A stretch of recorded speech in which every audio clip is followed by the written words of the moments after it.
When learners speak Czech and they want to say almost, they often use the word téměř. Duolingo loves to teach this word. It's not wrong, but most of the time it sounds too formal for a conversation. Well, not to mention that téměř is a little bit difficult to pronounce. Téměř. Téměř. Native speakers use skoro in casual conversations, and I want you to use it too. If you're already friends with it, then great. So for instance, if you want to say we're almost there, and it's an informal setting, you're in the car, for example, talking to your family or your friends, a better option is with skoro. Sounds more natural. Už jsme skoro tam. We're almost there. Už jsme skoro tam. Skoro is easy to pronounce and it has enough vowels too. Skoro, almost. Take a look at this comparison. Téměř is fairly common in written language, 63.72%, and skoro is a little bit less common, but when we take a look at spoken language, we use téměř in about 5%. So you see that skoro here wins. Let's take a look at some examples so you can become friends even more. Jdeme na to. Dobrý den, vítejte na mém kanále Czech by Zuzka, kde vám pomocí angličtiny vysvětluju českou gramatiku. So to make things clear first, skoro and téměř both translate as almost. The only difference is that skoro is informal and it's perfect for conversations, and téměř is formal. Usually when you speak with your friends and family or even strangers in a casual setting, you would not use téměř unless you want to sound smart. And maybe not everybody can appreciate that. Už jsme skoro tam sounds naturally. If you say už jsme téměř tam, it's okay too. It's just a little too formal. So let's take a look at these 6 sentences with the word skoro. They are all a little bit more informal because of that word. Jsi skoro o 3 roky starší než já. You're almost 3 years older than me. Jsi skoro o 3 roky starší než já. If we say téměř, the sentence is more formal.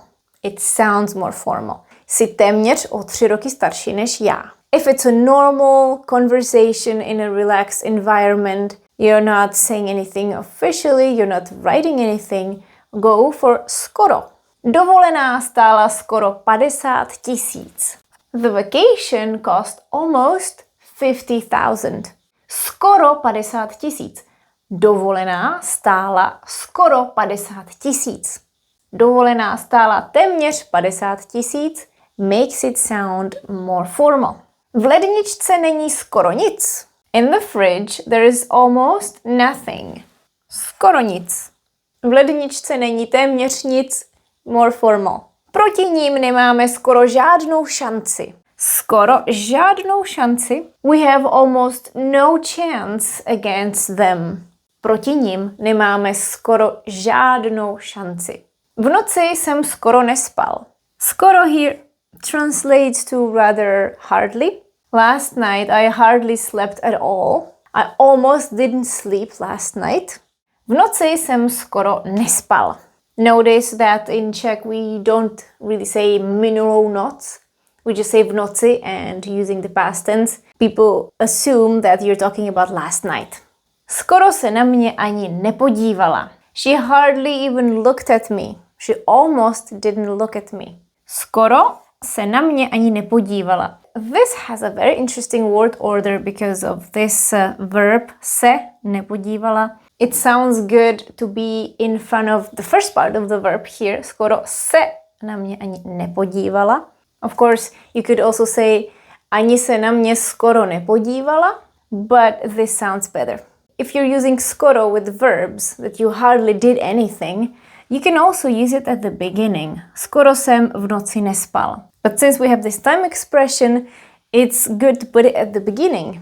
So you see, skoro is pretty universal. We can use it with numbers, with amounts. Skoro o 3 roky starší, skoro 50 000.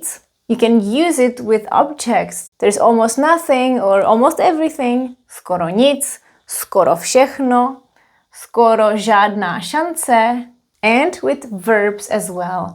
Skoro jsem nespal, skoro se na mě ani nepodívala. If you use skoro with verbs in the negative form, in English, it usually translates to hardly, hardly at all.